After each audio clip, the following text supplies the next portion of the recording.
Are we on the road to recovery or the road to another recession? One analyst says the double dip talk would have more merit if no one believed it. Here to explain his view is Brian Belski, Oppenheimer's chief investment strategist. Great to see you, Brian. Nice to see you, Rebecca. So you think if we weren't all on the same page, if a lot of Wall Street didn't think we'd see another dip, then in fact it wouldn't happen? Yeah, it's funny how market tops, market bottoms, or events that everyone seems to agree on typically don't happen. And historically, when so many people agree that we should be going in one direction, it typically goes the opposite direction. Why is that? Well, I think it's because the last few years, and I mean the last really 5 to 10 years, where we've had such negative equity performance relative to bonds, equity portfolio managers have been so driven to perform, just to beat the market. And because of that, they are more consumed about what everybody else is doing or what everybody else is thinking relative to what they should be doing. Okay? If I was a portfolio manager and you were a portfolio manager, Rebecca, it seems like I care more about what you're doing than what I'm doing, because we all want to make sure we're on the same page so we're not deviating greatly. So we can show our investors, okay, I didn't fail, I actually either beat the market or was on par with the rest of it. That's right, that's right. And I believe that investors are investing in a very defensive manner. And I think that defensive posture puts everybody kind of looking over their shoulder instead of true investing. From a really long-term perspective, 20, 30 years, for us, when we look at this type of behavior in terms of investors, that signals to us that we're at the end of this cycle, meaning the end of negative performance for equities, and we think this can, will, and should usher in a very strong period of multi-year outperformance of equities versus bonds. That's where we're going coming out of this. At a fundamental level, the consumer is not confident. Consumer confidence is at 11-month lows. We are hearing some positivity out of corporate America, but still the economic indicators look weak. How do you use that to forward your analysis of the stock market? I do a lot of public speaking, Rebecca, and we go around and talk to investors around the world, but especially here in the United States. And one of the first questions I ask a mass audience is, do you feel better today than you did 6 months ago or a year ago? And they all raise their hand, they feel better now versus they did a year ago, okay?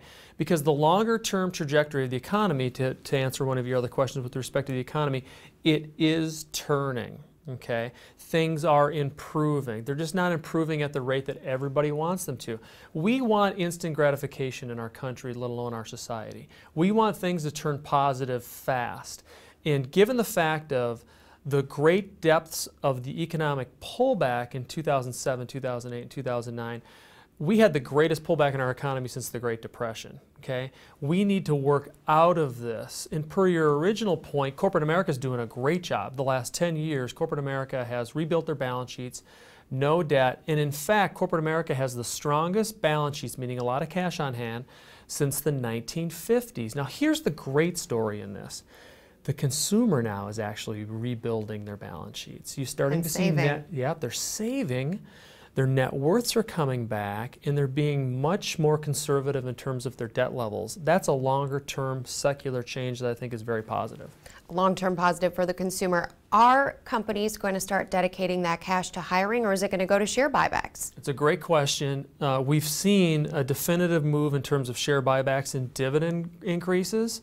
The third leg of that stool is mergers and acquisitions, which I think will come later. Doesn't that mean, though, then jobs will disappear, more jobs? Well, we think that the job situation is going to be a long-term turn. It's a long tail, Rebecca. The first thing people do, meaning companies, when they're faced with problems, they fire people. The last thing they do is hire, so it's a long tail. And we've started to see the semblance of job creation in terms of temporary employment come back, weekly wages, and that part of it, the leading indicator part of the employment picture. But I think trying to expect a 4% unemployment rate in our country is probably not going to happen. I think the new kind of level is 6 to 7%. So we have to reset our expectations long term. This isn't just a matter of 5 years from now we go back to 4 or 5%. This is a matter of we begin to set a new normal. Right. I don't so much like the new normal side of things, but I think I think it's all about resetting our expectations for a lot of things. with respect to employment, with respect to housing prices, with respect to how much money we're making, and with respect to growth. And this is a maturing economy, this is a maturing country, and that's kind of the stage that we're in. That doesn't mean we're not going to grow anymore. That doesn't mean that the United States is not going to be the preeminent innovator, because it still is. But we're still working off the excesses of the 80s and 90s.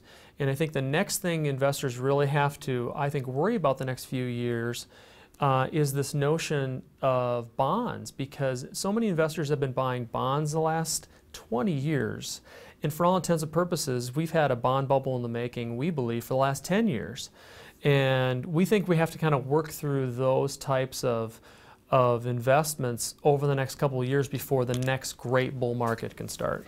And what do you do as an investor now, taking all of that into account? Well, we think equities actually, from a valuation basis, have not looked this good for, I'm going to say it, several decades. Decades. Not only in terms of cash, but earnings, not just earnings growth, but earnings discernibility, meaning you can reach out and touch those earnings. You know where they come from. Corporate America are managing their companies in a very conservative manner. They're not hiring, but if and when they hire, productivity will continue to garner heavier and stronger earnings and sales growth within corporations. And I think that's the key thing. And so we think the next bull market is going to be very solidly positioned within the great companies and innovators within our marketplace, meaning technology, industrials, and yes, some consumer discretionary companies. Brian Belski, thanks so much. Thank you. And thanks to you for watching.